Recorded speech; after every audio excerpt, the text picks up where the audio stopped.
الله أكبر الله أكبر الله أكبر الله أكبر أشهد أن لا إله إلا الله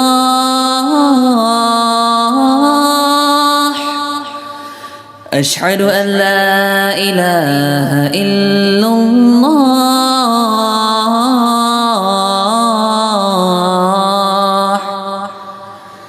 أشهد أن محمد رسول الله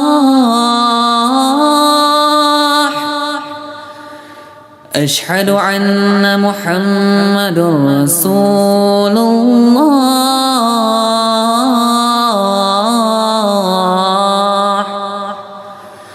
حي على الصلاة حي على الصلاة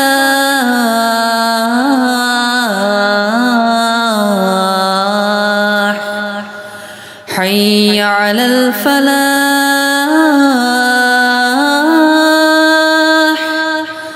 حي على الفلاح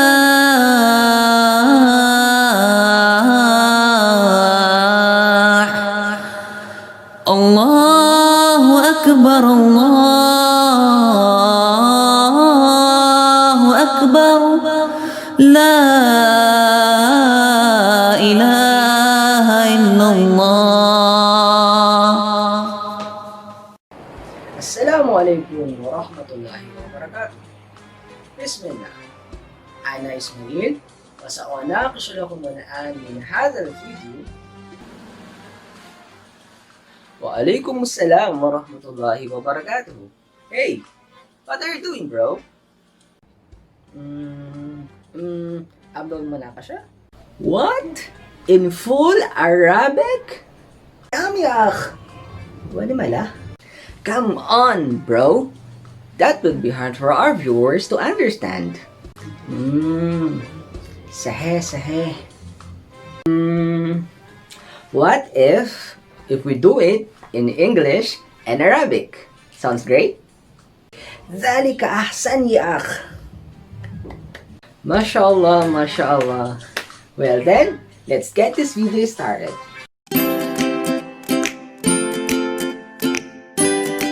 Marhaban everyone, I am Jefferson and I am an Alive teacher. Today with us is my buddy Ismael. Marhaban! Today in this video is the presentation of Madrasah education program in Central Luzon and later on in Science City of Muñoz. And without any further ado, let's get to our first part.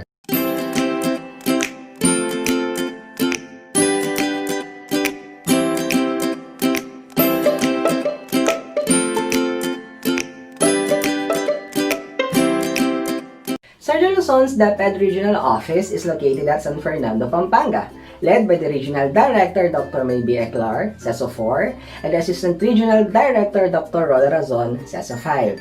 The region has 20 schools division offices and 18 of them are implementing the Madrasah education program. Now let's go to the wonderful provinces of Central Luzon. First up is the wonderful province of Bataan, with their 2 MEP implementing schools division offices, the STO Balanga City and the STO Bataan Province. Next up is the legendary province of Bulacan with their 4 MEP implementing schools division offices, the SDO Bulacan Province and Malolos City and the STO Maykawayan City and San Jose del Monte City. Next up is the beautiful province of Nueva Ecija with its 5 MEP implementing schools division offices, the SDO Nueva Ecija Province, the SDO Science City of Muñoz, which I will be discussing a lot later on, the SDO San Jose City, SDO Gapan City, and SDO Cabanatuan City. Another is the majestic province of Pampanga with its 3 MEP implementing schools division offices, the SDO Pampanga Province, SDO Angeles City, and SDO San Fernando City. Another province is the precious province of Tarlac, with its 2 MEP implementing schools division offices, the SDO Tarlac Province, and the SDO Tarlac City. Another one is the gorgeous province of Zambales with its two MEP implementing schools division offices, SDO Zambales Province and SDO Olongapo City. All MEP implementing SDOs in the region are bounded by the regional MEP vision and mission with the official MEP regional logo. The program is implemented under the Curriculum and Learning Management Division, CLMD, led by Dr. Librada M. Rubio and supervised by CLMD's Education Program Supervisor, Dr. Angelica M. Burayag, as the Regional Alive Coordinator. So there we have it, the 18 MEP implementing schools division offices in Central Luzon, and the remaining 2, the SDO Aurora Province and SDO Mabalacat City, are not yet implementing the Madrasah education program. Lima dayak. Well, that is because according to the regional MEP report, that is due to lack of qualified teacher who will be teaching the Alive subject in public school.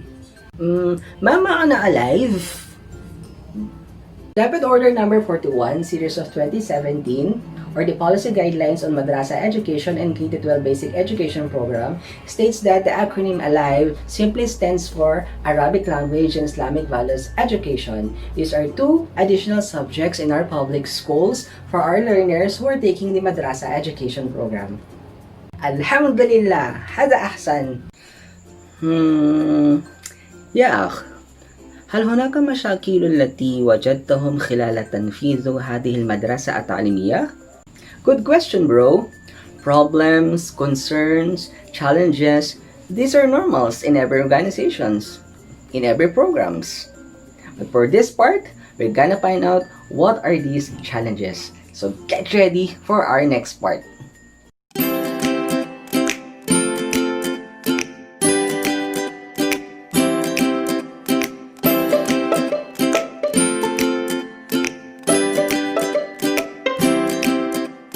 2018, when a study was conducted by yours truly entitled Madrasah Education Program in Central Luzon and Assessment, the study aimed to investigate and to assess the level of effectiveness of the implementation of Madrasah Education Program in Central Luzon. The study also aimed to determine the prevailing conditions of Alive teachers in the region by identifying the problems and the concerns encountered in teaching Alive. By gathering necessary data and information, the study was conducted among 60 Alive teachers in the region in 15 MEF Implementing Schools Division offices. They are from Angeles City, Province of Bulacan, Cabanatuan City, Gapan City, Malolos City, Maykawayan City, Olongapo City, Province of Pampanga, San Fernando City, San Jose City, San Jose del Monte City, Sayan City of Muñoz, Province of Tarlac, Tarlac City, and Province of Zambales. كيف كان الآخرين أخ؟ The study excluded the Schools Division Office of Aurora Province, Mabalacat City, and Nueva Ecija, for they were not yet implementing Madrasah Education Program on the said year, while SDO Balanga City and Bataan Province were just started to implement the Madrasah Education Program on that year. Results of issues and problems encountered in MEP implementation revealed that there was a lack of qualified Alive teachers, and the indicator ranked first with the highest response of 93%, followed by insufficient salaries allowances provided by the government and limited books both with 86.67%. Other issues and problems like delayed salary honorarium, lack of available classroom for Alive class, and lack of classroom supplies and instructional materials in teaching Alive got 80%. MashaAllah, MashaAllah, Amulun Mumtaz. After any challenges, problems encountered, here comes the successes in the implementation of the program. And I know, bro, that you've been waiting for this all time long. هذا الذي كنت أنتظر. Well then, let's go check this part.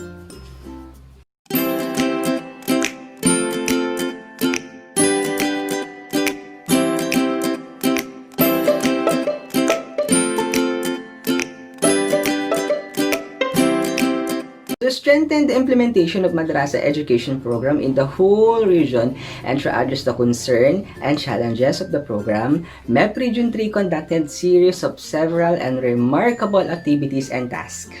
These are Online workshop on the preparation, development, and evaluation of Madrasah Education Program Levels 1 to 6 Sulong Edukalidad ADM Self-Learning Modules, attended and participated by all MEP implementing schools division offices in the region, hosted by SDO Zambales with the full force of DepEd Regional Office officials.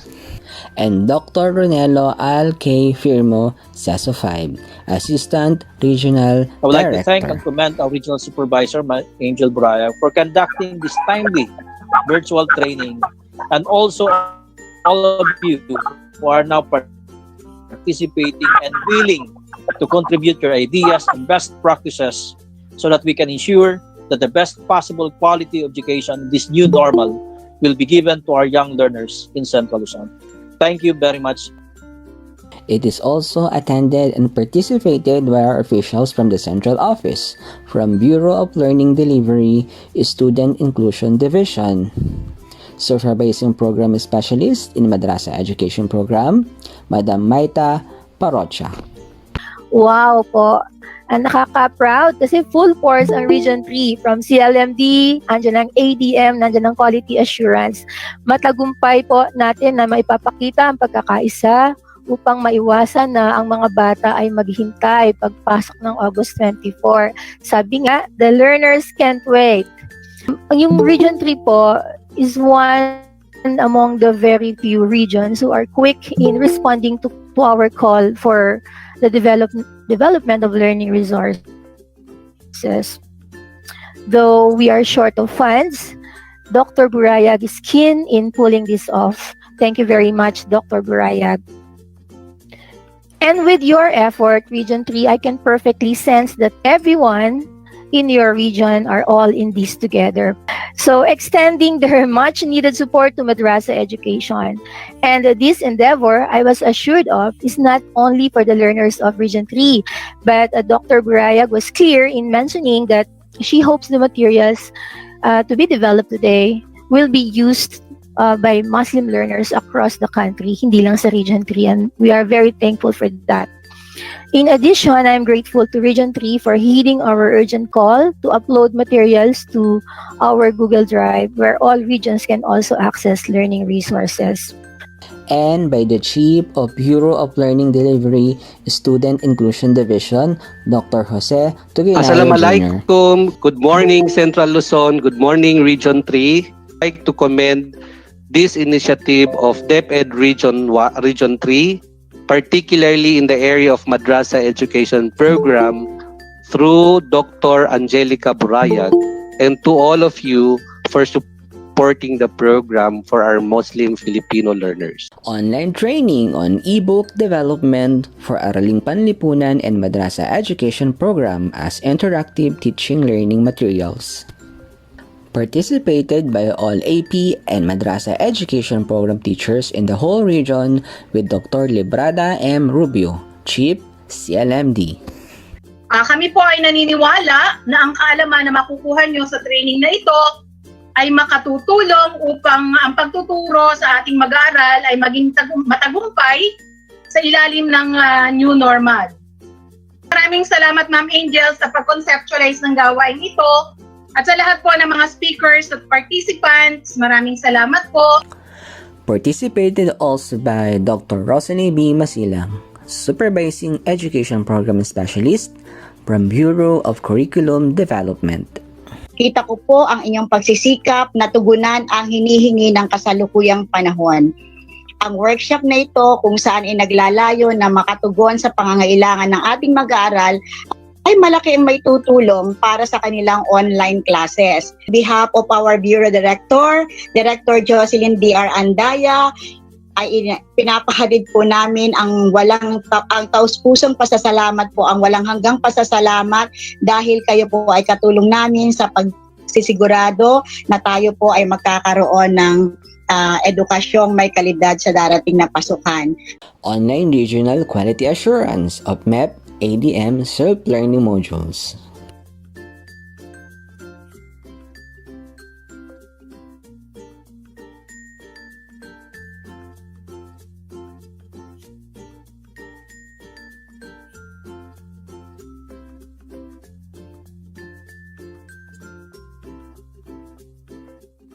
Search for regional most outstanding Madrasah education program implementers.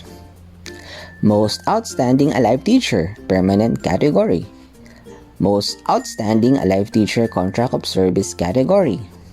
Most outstanding division alive coordinator. Most outstanding school alive coordinator. And most outstanding MEP implementing school.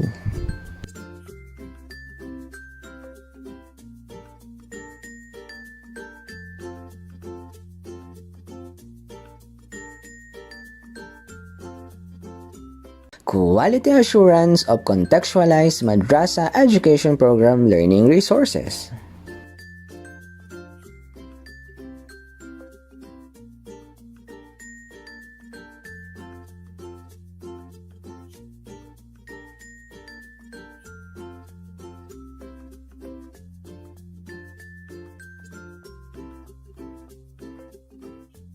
Advokasiyang pang-edukasyon para sa paglinang ng iniingatang pamanong kultura, kasama ang Madrasah Education Program.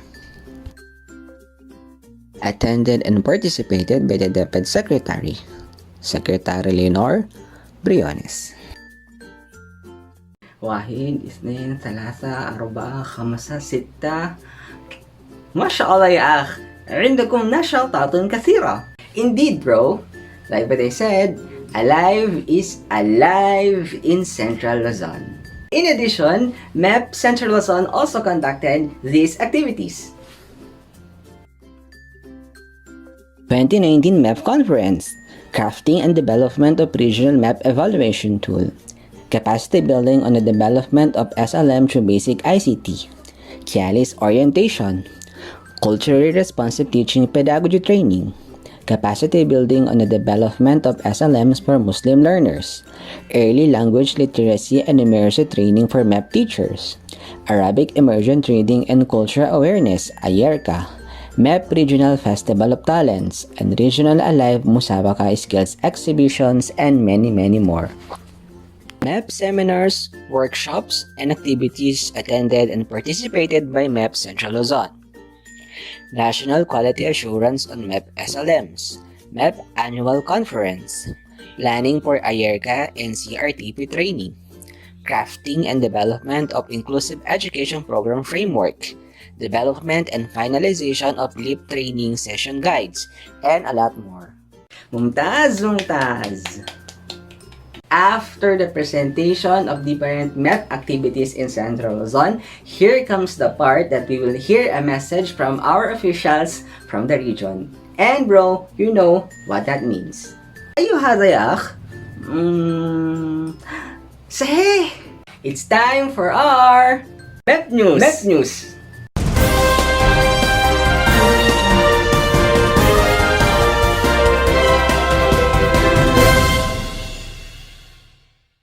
Welcome to our MEP News, where we can hear messages from our special guest. For this moment, we are privileged to hear a message from the mother of Madrasah Education Program in Central Luzon, the ever-supportive Regional Alive Coordinator, CLMD's Education Program Supervisor in Araling Panlipunan and Madrasah Education Program, Dr. Angelica M. Burayag. Ma'am, take it away. Assalamualaikum. Peace be unto you. The coronavirus pandemic has turned the spotlight on one of the problems that hasn't been resolved until now, making education accessible to all under any circumstances. We at the regional level supports the battle cry of our DepEd Secretary, Leonor Briones, that we always remind ourselves that our constitutional mandate to provide every Filipino not only access to education, but to basic quality education.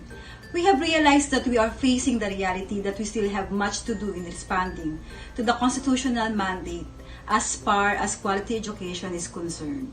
That is why we at the regional level support the implementation of the Madrasah education program. We make sure that the program, projects, activities cater the needs of our Muslim learners. Hope that the audio-video presentation of Mr. Jefferson Cordon, one of our permanent Muslim teacher here at Central Luzon, gives you an inspiration to continue support the said program in spite of the COVID-19 pandemic. Shukran and enjoy watching. Thank you. Shukran jazilan! Thank you, ma'am. For this part, it's an honor to hear a message from the mother of DepEd Central Luzon, the ever-caring and supportive Regional Director of DepEd Region 3, Dr. Maybe Eclar, CESO4. Ma'am, take it away. My warmest greetings to all the participants of the online training for school heads on inclusive education. The Department of Education Region 3, through the CLMD and Schools Division offices, have implemented and led various programs and projects for the Madrasah education program.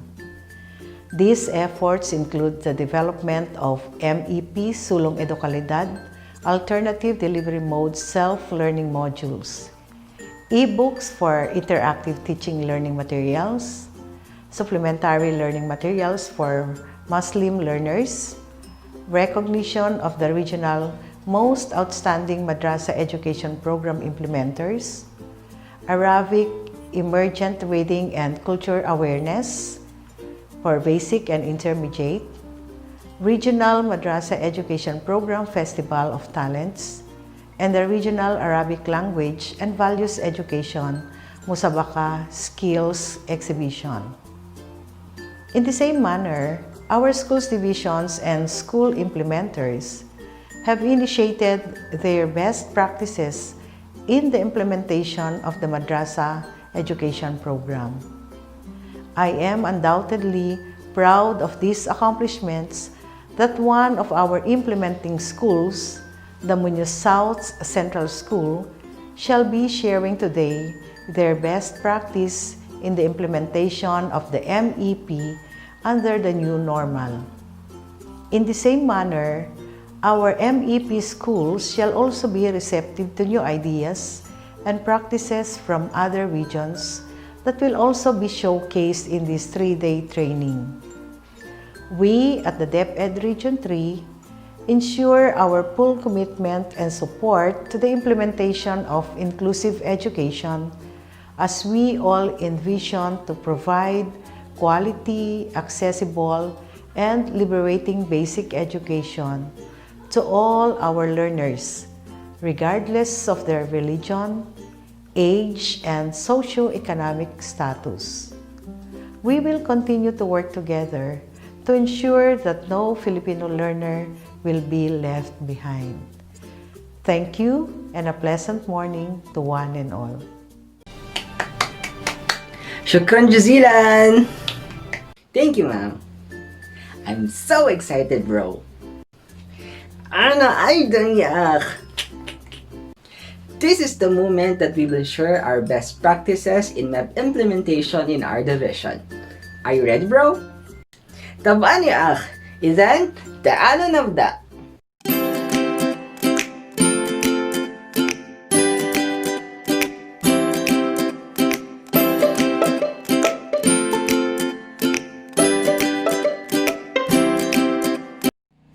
You will not get lost if you want to visit this city, for it is the first and only science city in the Philippines, having its own schools division office, the SDO Science City of Muñoz. It has 2 MEP implementing schools, the Muñoz Central School and the Muñoz National High School. SDO Science City of Muñoz is headed by Dr. Dante G. Parungao, SSO6 as the Schools Division Superintendent, and by Dr. Zurex T. Bakay as the Assistant Schools Division Superintendent. MEP Science City of Muñoz is implemented under Curriculum Implementation Division headed by Dr. Larry B.S. Piritu, and supervised by Education Program Supervisor in ALS and Alive, Ma'am Melody E. Galinga. Muñoz Central School headed by Dr. Emily I. Fernandez, School Principal 4, and Muñoz National High School being headed by Ma'am Norma R. Bravo, SS Principal 4. Now let's go to the implementation of Madrasah education program in Muñoz Central School. For this part, you will hear a message from the School Principal 4 of Muñoz Central School, Ma'am Emily I. Fernandez. Ma'am? Intadiriyak! Ano sito siya? I almost forgot, bro. It's time for our MEP News! MEP News!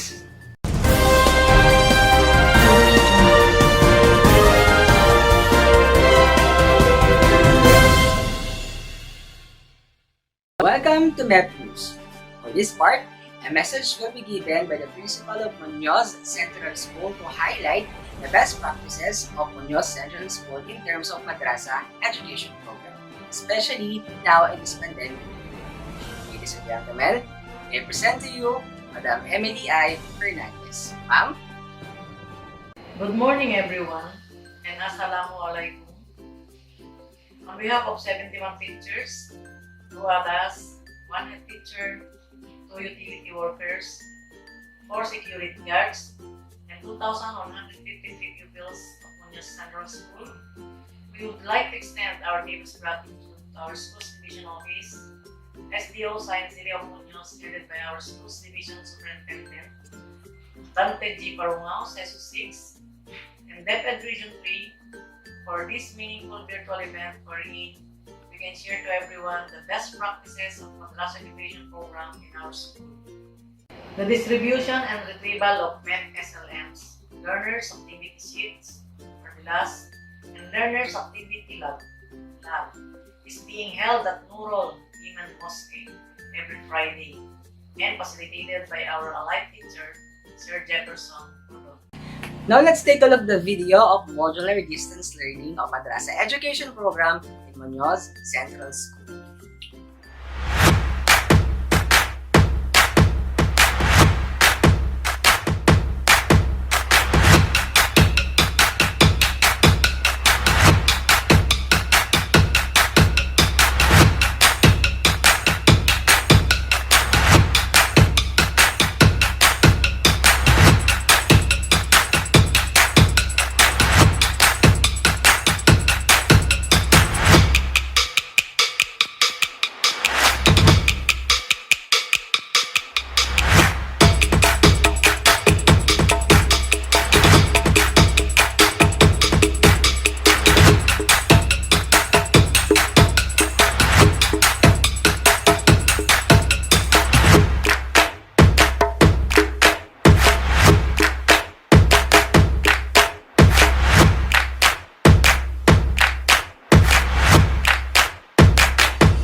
best practices that we also have is securing that our MEP enrollment is stuck in our Learner Information System, LIS, as a live learner.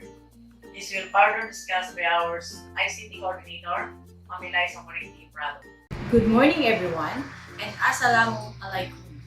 Here in Muñoz Central School, we make sure that we always track our school enrollment in our Learners Information System, or LIS. For our alive learners, under Madrasah Education Program, this is how to do it. Type lis.deped.gov.ph.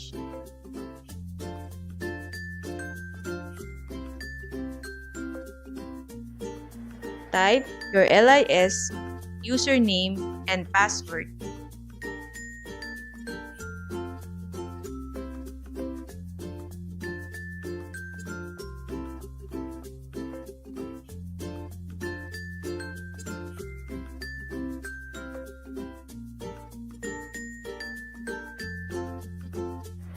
Click Master List, then Enroll Learner and search by name.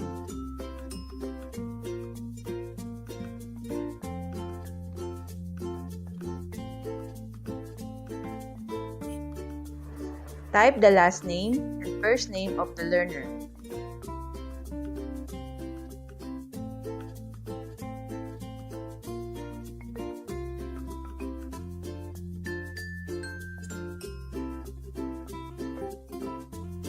You will also type the middle name, birthday, and gender.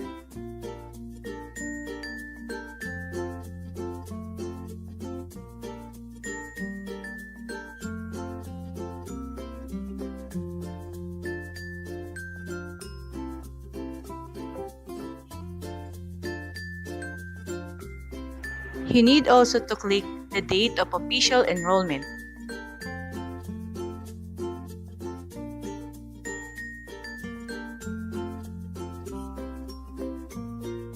Click the Arabic language and Islamic values education if the pupil is a Muslim learner.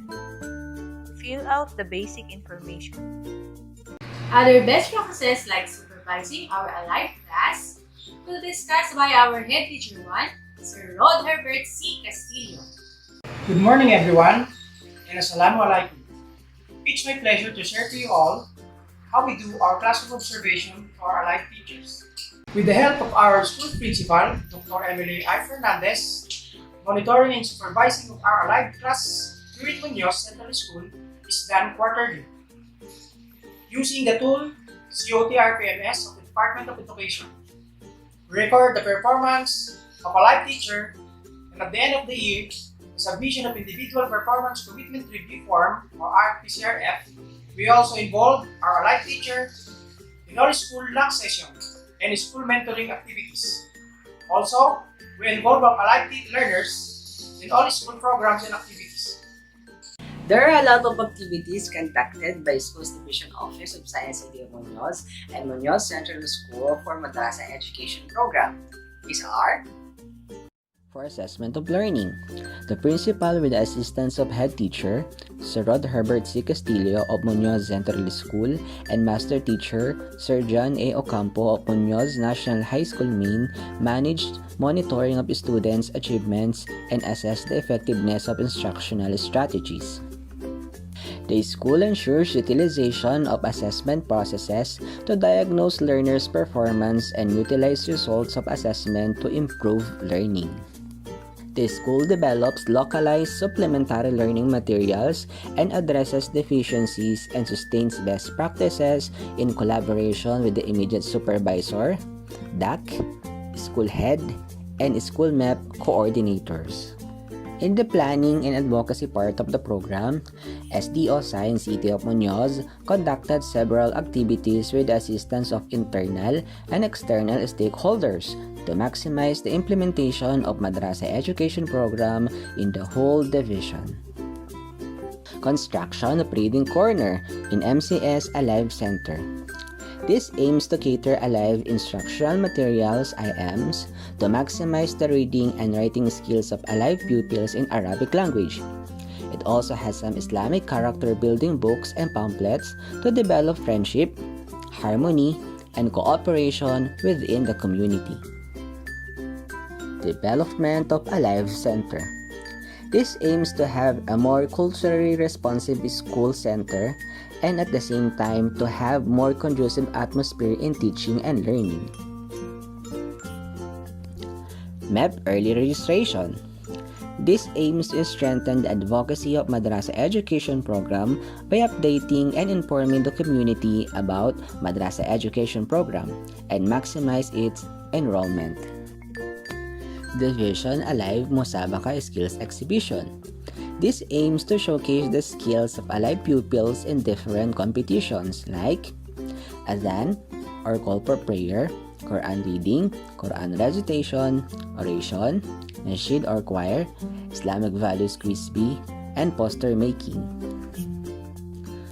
Orientation opening of Alive class in Muñoz National High School, Maine. This aims to follow up the Alive learners in secondary who didn't finish the Alive class in the elementary level.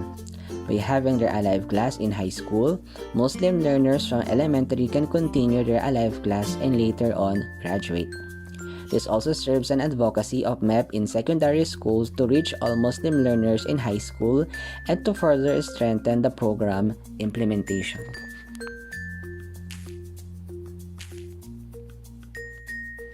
Production of MEP advocacy pamphlets. Like the MEP early registration, production of MEP pamphlets also aims to strengthen the program's advocacy within the school and community. It also updates the stakeholders about the program and encourage them to participate in MEP activities. Idul Fitr and Idul Adha celebration prayer in Muñoz Central School. MEP classroom-based recognition. Benchmarking of MEP Balanga City to MEP Science City of Muñoz. Our Indonesian students in Central Luzon State University conducting research about the Madrasah education program in Science City of Muñoz. MashaAllah ya akh. Jazakumullahu khaira jaza. يا أخ كيف كان أمة المسلمين في مكانكم؟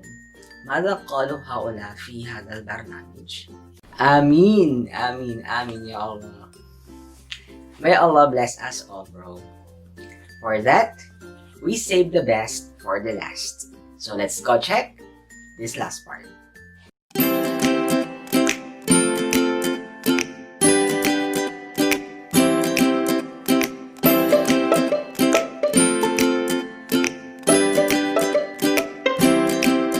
We interviewed our Muslim community here in Science City of Muñoz to ask them about the impact of Madrasah education program in their lives or in lives of Muslim community. So these are their responses. Bismillahirrahmanirrahim. Assalamualaikum warahmatullahi wabarakatuh. Ito, ang unang-una sa lahat po, ito mga kabataan ay malaking maitutulong nila dito sa pag-aaral nila dito sa madrasa dahil hindi sila matuto magbisyo. Maganda po itong madrasa sa Muñoz, lalo-lalo na po kay Ustad Smile, yung teacher nila. Marami po sila na ituro dun sa mga bata sa pagbabasa sa Quran. Kahit sa English po, marami sila na itutulong. Marami siya na itutulong dun sa pagbabasa nila. Assalamualaikum warahmatullahi wabarakatuh. So maganda yung naging bunga ng pag-aaral ng mga bata dito sa Science City of Muñoz sa Arabic School dahil kahit papaano may natutunan yung mga bata na tulad ng pagsusulat nila sa kanilang pangalan ng Arabic,